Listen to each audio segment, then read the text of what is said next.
In a report from a media research center, their study shows that over the past 4 years, 92% of Trump coverage has been negative. Donald Trump is a threat to our democracy. Trump's threat to democracy is now systemic. I think that could be the end of our democracy. You think he would try to stay in power forever? Absolutely. He's willing to sacrifice our democracy. Donald Trump was determined to destroy the nation. Amidst a historically volatile time in the election, where Biden's cognition is being questioned every day, on every channel. Like I said, Members of the Democratic Party asking that he step down from the race, and Biden at a historical low in the polls. He would need a literal miracle to have a shot at winning this election. And on January 13th, 2024, at a rally in Butler, Pennsylvania, Thomas Matthew Crooks, a 20-year-old loner, would give it to him. So if you begin with criticism, then you go to protest, then you go to impeachment, now you go to indictment, and none of them work, what's next? 6:02, Donald Trump takes the stage, greeting the crowd. Witnesses see a man on the roof with a gun. Yeah, someone's on top of the roof. Look. There he is right there. Right there, you see him? He's laying down. You see him? Yeah, he's laying down. Secret Service is then notified that the subject they've been seeking out the past 7 minutes is now on the roof with a rifle. 50 feet away from us. So we're standing there, we're pointing at the guy crawling up the roof. And he had a gun, right? He had a rifle. We could clearly see him with a rifle. Trump's 2 sniper teams that day are located on each side of the stage. The suspect was located just 150 yards away on an adjacent rooftop, one of the only elevated positions in the vicinity. At 6:09, the Secret Service sniper team confirms there's a man on the roof, and he's armed. The sniper gets in position. Target in sight, a light blue shirt, khaki pants, crawling from the back side to the front of the roof. Looks like he's on his hands and his knees with an AR. Request to fire. Can I take the shot? Request to fire. Can I take the shot? Stand down. I repeat, stand down. Do not take the shot. And next thing you know, 5 shots ring out. Take a look at what happened.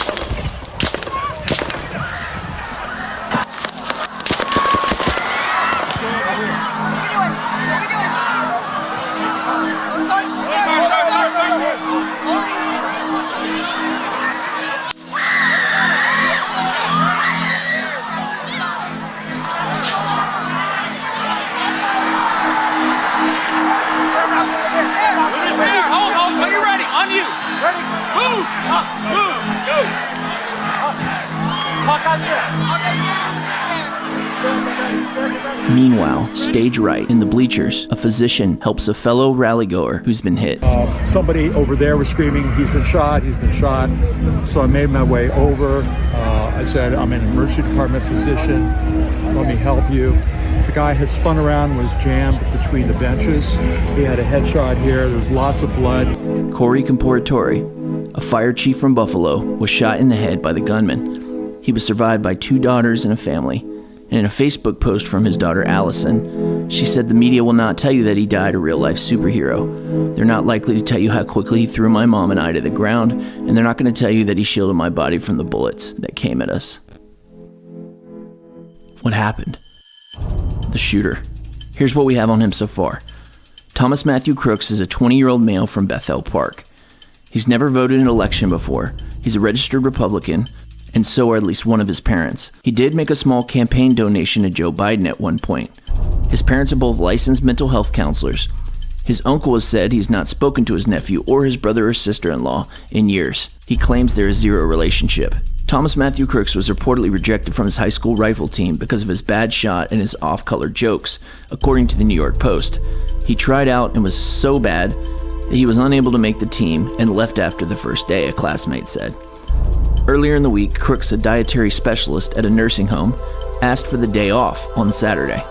Crooks' parents apparently called police and warned them either hours before the event or hours after that their son was missing, and so was the AR-15. 1 hour prior to Trump taking stage, Crooks was seen at the metal detectors, pacing and holding a rangefinder for a rifle.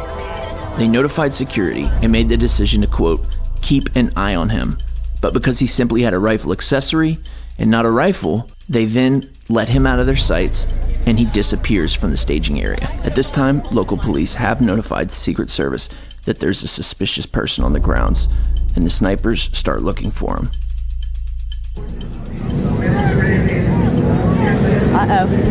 Where are they running to? After losing sight of Crooks in the crowd, he appeared again at 5:45. He was looking up at the roof and acting suspicious. Within 7 minutes, Secret Service was notified by law enforcement. He was seen again on his cell phone sitting down. A sniper then took a photo of him. He was seen a third time using his rangefinder. Through all of this, he still managed to get on top of the roof with a backpack and with an AR-15 rifle. Authorities suspect that it was in his backpack. This particular rifle has a collapsible stock, allowing it to fold in half. He's then seen using a rangefinder and looking at the sniper positions. No gun was reportedly visible yet. They were apparently just looking at Crooks for minutes. Police come to the roof finally in response to crowds of people screaming, and an officer without knowledge of a ladder being connected to the roof is hoisted up at eye level of the roof by two fellow officers. He claims Crooks spots him and then turns his weapon towards the officer, and the officer then falls backwards onto the ground. Apparently, this rushed the shooter and caused him to fire only seconds later.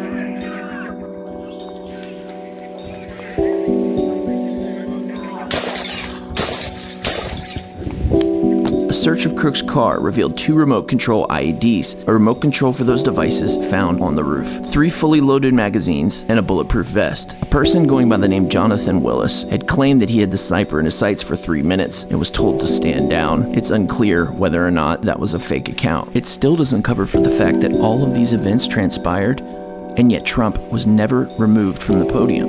I'm told the Secret Service agent in charge there was on the phone with local and state police about the threat while the shooting was taking place. That's huge. While we were making this documentary, we received news that the sniper photographed and videoed next to Trump was not the one responsible for the kill shot on Matthew Crooks. That apparently came from the second sniper team. So confirmed threat, bad guy with a gun pointing a rifle at the former president. Smoke him. Who was the person responsible for the events that day? Kim Cheadle. Who is Kim Cheadle? Cheadle joined the United States Secret Service in '95. She was involved in the evacuation of Vice President Dick Cheney on the September 11th attacks, when she was assigned to the Vice Presidential Protective Division and served on whose protective detail? You guessed it, Joe Biden. In 2017 and 2018, she served as the Deputy Assistant Director. The House Oversight Committee requested that Cheadle appear at a hearing before the committee on July 22nd. So the Secret Service completely failed the former president, acted against protocol repeatedly in the event, proved to be completely inadequate, and appointed someone that kept Trump on the stage an hour after a threat had been identified.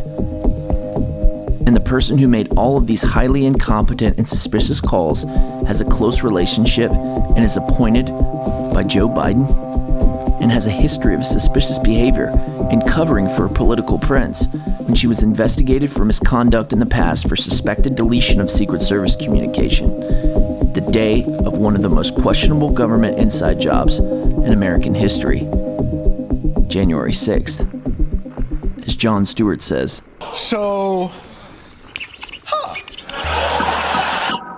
somebody should have been on that building or in that compound. I mean, how did he get his van that close and park it whenever people had to walk for 2 miles to get to the rally? Okay, hello everyone. George Webb here at Clareton Sportsman's Park. This is, of course, the place here where our member, Crooks is our member here. Now, the key thing here is we know that 10 of these police that trained here also jumped from the Joe Biden motorcade, and then they went to the Trump motorcade. So it's a team that has gone into and been inserted into Trump's motorcade from the Clareton Sportsman's Club. But the idea of a presidential political figure being shot from multiple places in triangulation, so the fact that they would do that exercise here since 1963. Here's an interview with a man who compared the rooftop coverage at the last Butler rally to this one. First thing I did when I got here yesterday was I did a complete look around at every rooftop. And I said to myself, that's strange. I don't see one cop, sniper, nothing. I don't see anything. And I just thought, that was kind of weird. Why was the bomb squad not present? They were told they were not needed despite protocol, dictating the bomb squad is always at presidential events. Why was the CERT team asked to do the motorcade instead of the internal perimeter? This has never happened before. Was there a breakdown in command center comms? Or do they even have a command center to coordinate the communications between all agencies and Secret Service? Normally, the local county controller assigns a channel for the state, county, and local police to communicate. When feds get involved, they have their own channel. But ultimately, you end up with a game of telephone that takes a few seconds for that information to get circulated around. Yet the agents could be heard on camera reporting shooter down from corresponding comms within seconds of it occurring. Shooter's down. Something isn't adding up. The roof. Director of Secret Service Kim Cheadle says, a sloped roof at its highest point. And so, there's a safety factor that would be considered there, that we wouldn't want to put somebody up on a sloped roof. And so, the decision was made to secure the building from inside. The problem with that is the roof the Secret Service snipers were on was also sloped. The slope on the roof Crooks was on was just 3 degrees. This makes no sense. Another inconsistency is the excuse that the roof was not in Secret Service jurisdiction that day. That building was nowhere near the outer perimeter. There is no excuse for not having someone posted on the roof of that building. 3 different ex-snipers and ex-Secret Service agents with history of protecting government officials have all weighed in on that day. Sometimes it's a little bit more, sometimes it's a little bit less, but generally that's well within the total protected area. Normally that perimeter is set at least to the bare minimum of explosion and small arms fire. So about 1,500 meters. So we're talking about, say it was 200 yards. It was actually less than that where this shooter was, right? You're talking about a fraction of what they're trained at. Immediately, just from seeing the aerial photo, I'm like, that roof and the water tower would be the first 2 things that you look at and make sure are secure. And I feel like just even a child that plays Call of Duty would know that. That's right. That is an impossibility. Listen, 0 chance that every single person on the ground didn't know how much of a liability that building was. They're also trained to spot guys in ghillie suits, cracked open windows. Right. He's on a white roof in broad daylight. And all of them agree. Another odd detail. Do you remember one of the most iconic photos in American history of Bush receiving news of the September 11th attacks? That was taken by famed photojournalist Doug Mills. Also the man who took the photo of the bullet in midair near Trump's head on Saturday. And that bullet? Well, it's troubling for a number of reasons. A .556 round traveling at 2,900 feet per second. 1 mile an hour wind difference, 1 degree head direction in either direction. That bullet was already in the air when he turned his head to look at that graphic. No fucking way. The angle of this bullet captured by Mills also brings up another question in relation to where the other shots came from and where they landed. The first shot hit the hydraulic line. Second shot, ricochet off the bleachers. Third shot went into David Dutch. Fourth, another rally goer, James Copenhaver. 5, one entered Corey Kaporatory's head.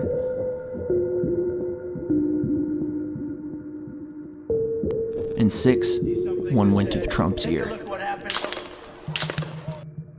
6 total bullets accounted for, but apparently there were more. The reports are conflicting though. Did Crooks fire 8 shots? We have recovered 8 cartridges on the roof. The Heritage Fund disagrees with the FBI director. Analysis from audio experts elsewhere saying there's a difference between weapon A and weapon B. And I can show you that the rounds fired from weapon B were also aimed at the stage. This is important because now we do not have a lone gunman anymore. We just have an absolutely different sound between the first 3. But these next ones, very different sound, totally different weapons. I said, wow, looks like there's 2 shooters here. And who was in that room on the 2nd floor? These are questions that absolutely have to be answered.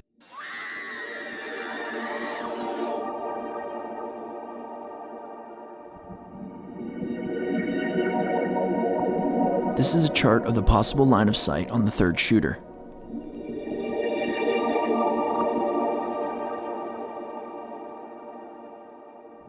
The water tower. There were 3 witnesses that claimed there was a second shooter on the water tower. Also, Ambassador Kip Tom, who was at the rally, said this.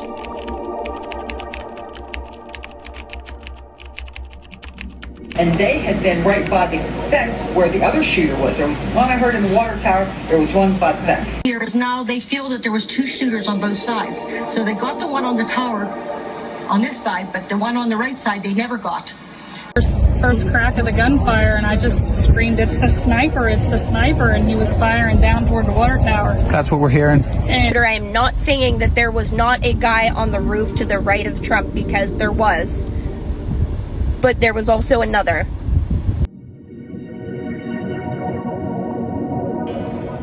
That chart's a couple of months old, and if you want to really see something that's said, take a look at what happened.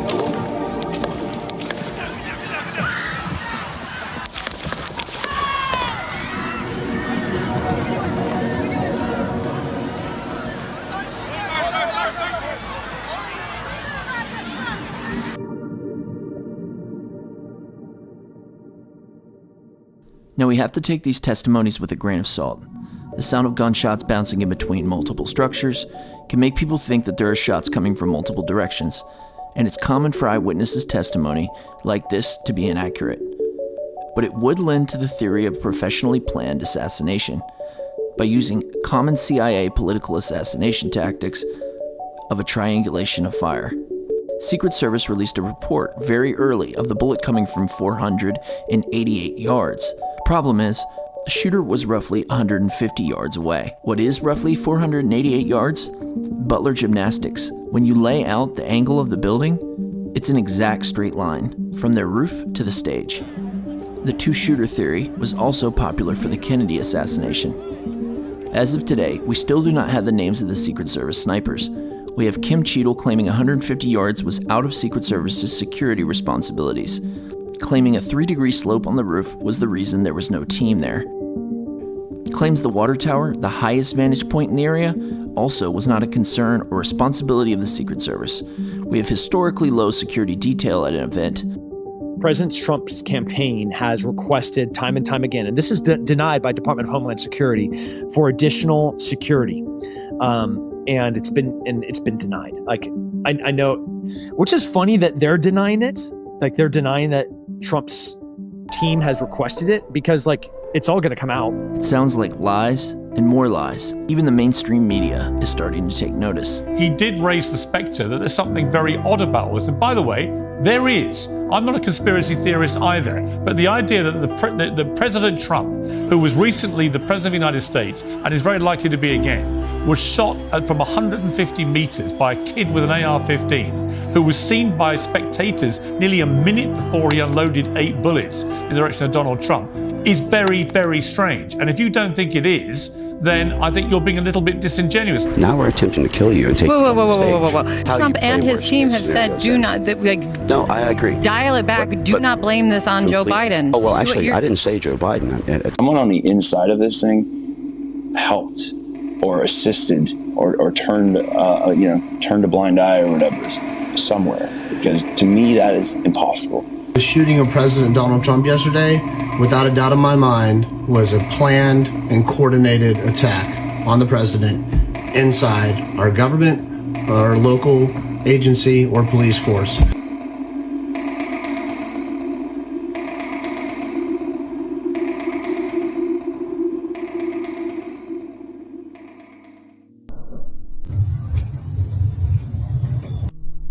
Second cop.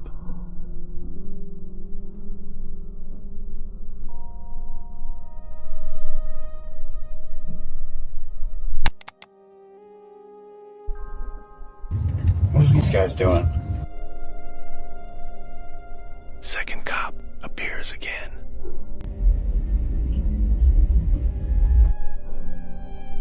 Number 3 and 4. We have loads of disinformation and conflicting reports coming in by the hour. We have posts, accounts, videos, and photos disappearing. All social media footprint for the shooter erased by the FBI. Apparently, there is no online footprint from this guy, Matt Crooks, a heavy gamer who has seemed to avoid any and all online communication for 2 decades. The only post they found was something he wrote on Steam. July 13th will be my premiere. Watch as it unfolds. It's kind of perfect, isn't it? We have the FBI claiming just hours after the shooting that he acted alone, and yet it's been reported that they couldn't even access his phone or computers until they got it to headquarters the next day. Speaking of the FBI, the Heritage Foundation is doing an independent investigation on Matthew Crooks, and they've used mobile analysis ad data to track devices of people coming to and from Crooks' home. And there's one consistent visitor that travels from his residence back to an address in DC that just so happens to be walking distance from FBI headquarters. I have 100% confidence in the Director of the United States Secret Service. You owe the people answers. The group that investigated January 6th and then raided the president's own home, they're the ones that are doing the investigation around the assassination. Think about that for a second. And the people that are doing that are of the opposing party that's running for president in November. This is wild. To expand hiring, they're aiming to have 30% women recruits by 2030. They're the ones that are cowering behind the stage or cowering behind the president, them requesting it. And then you gave them a bunch of hacks that don't know how to do their jobs. Have you provided all audio and video recordings in your possession to this committee, as we asked on July 15th, yes or no? I would have to get back to you. That is a no. You're full of shit today. You're just being completely dishonest. Mr. Chairman. Why was Crooks able to fly a drone over the entire area the day of the rally and the day of his assassination attempt? At best, this is negligence. At worst, it's a conspiracy to kill or derail the leading candidate for president of the United States of America. And the biggest question to ask in a situation like this is, who benefited? Who has the power to cover it up? Well, Trump, of course. But I don't think taking a bullet to an ear is worth the bump in the polls that he's already dominating in. Some say Joe Biden, but Joe couldn't order a pizza, let alone a CIA assassination plot. No, I believe the same people that are behind this are the usual suspects. Top former intelligence officials are pushing back after President Trump revoked the security clearance of former CIA Director John Brennan. Intelligence, and we also have people that monitor his lives. He likes to use burner files. What do you think the intelligence community would do if they were motivated? I don't know, to? but from what I am told, they are very upset with how he has treated them and talked about. It sounds like you guys are still watching him and his team. Of course we are. He's not going to get re-elected again. I've done the math. It's impossible. Yeah. But there are more of us than there are them. This antagonism is taunting to the intelligence community. Let me tell you, you take on the intelligence community, they have 6 ways from Sunday of getting back at you. Have 6 ways from Sunday at getting back at you. Police that trained here also jumped from the Joe Biden motorcade, and then they went to the Trump motorcade. So it's a team. Somebody goes up. So this is the guy in the suit who walks up the ladder, goes to the roof, and tells the locals, send those pictures to this cell phone. Who was that person? Some guy in a suit walks up the ladder. They believe you Secret Service. I'm not sure they gave credentials, but that's part of again, Maria, this is so preliminary. You know, they noticed this suspicious character at 5:10. They took a photo of him at 5:14. The president was shot at 6:11. You know, so again, an hour has passed.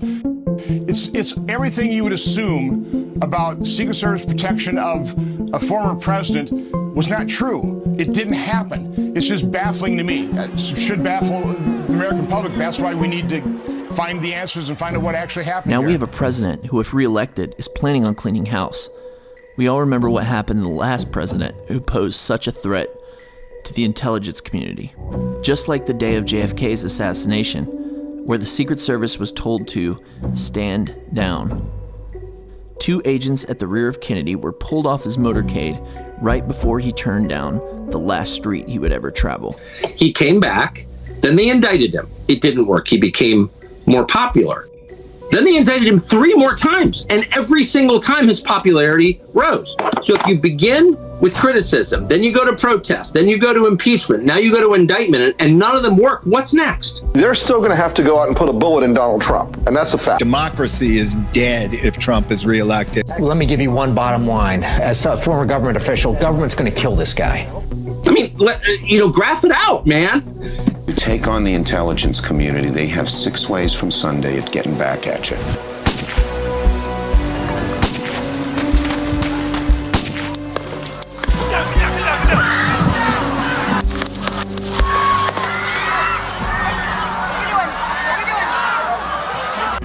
The plan.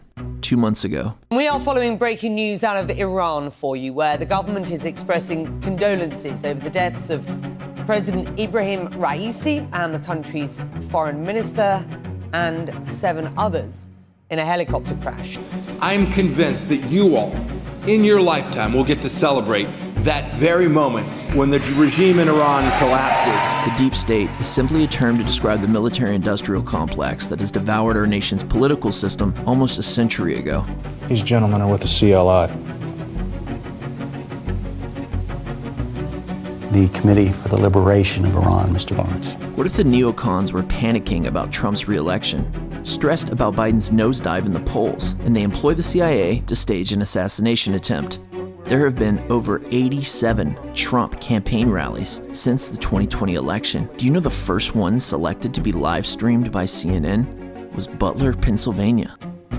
I think they knew. I think this was a planned event.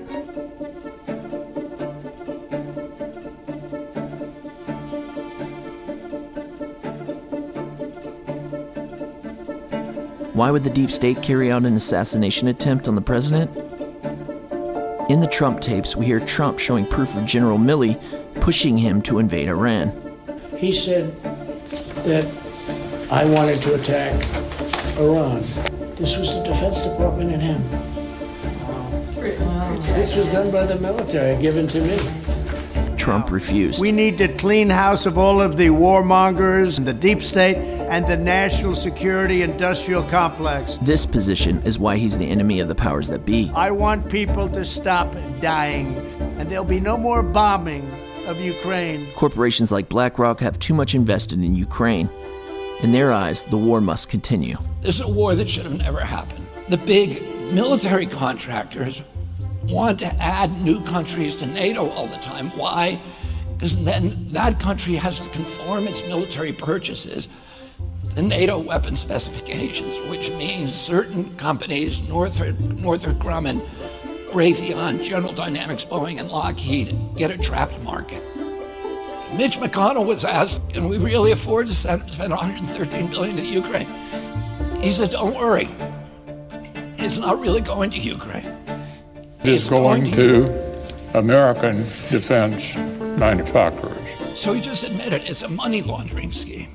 So how do you convince Trump to give the okay to invade Iran? Tonight, a new report that security around Donald Trump was increased in recent weeks because U.S. intelligence learned of an Iranian plot to kill him. And oh, by the way, some other things are coming out, like the shooter had 3 encrypted accounts overseas. At the same time, we're having an Iranian plot. You tell him that Iran was behind his assassination plot.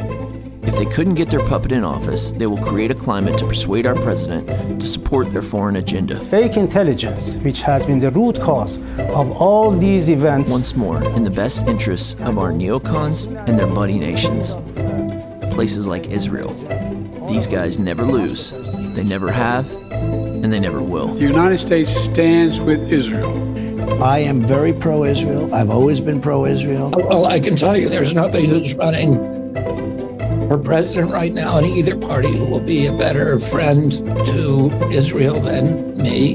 And the real reason that we support Israel is because of the lobby, not because of strategic or moral logic. The Israel lobby is one of the most powerful lobbies, if not the most powerful lobby in the United States. And the lobby goes to enormous lengths to make sure that American foreign policy supports Israel unconditionally. What's the greatest threat right now that Israel faces? Foreign threat. Iran.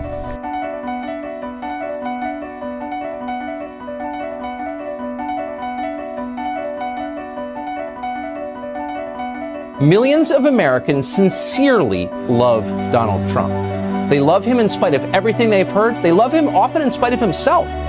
They love Donald Trump because no one else loves them. The country they built, the country their ancestors fought for over hundreds of years, has left them to die in their unfashionable little towns, mocked and despised by the sneering half-wits with finance degrees but no actual skills who seem to run everything all of a sudden. Whatever Donald Trump's faults, he is better than the rest of the people in charge. At least he doesn't hate them for their weakness. Donald Trump, in other words, is and has always been a living indictment of the people who run this country. That was true 4 years ago when Trump came out of nowhere to win the presidency, and it's every bit as true right now. Trump rose because they failed. It's as simple as that. If the people in charge had done a halfway decent job with the country they inherited, if they'd cared about anything other than themselves, even for just a moment, Donald Trump would still be hosting Celebrity Apprentice. But they didn't. Instead, they were incompetent and narcissistic and cruel and relentlessly dishonest. They wrecked what they didn't build. They lied about it. They hurt anyone who told the truth about what they were doing. That's true. We watched. America is still a great country, the best in the world, but our ruling class is disgusting. A vote for Trump is a vote against them. That's what's going on in this country.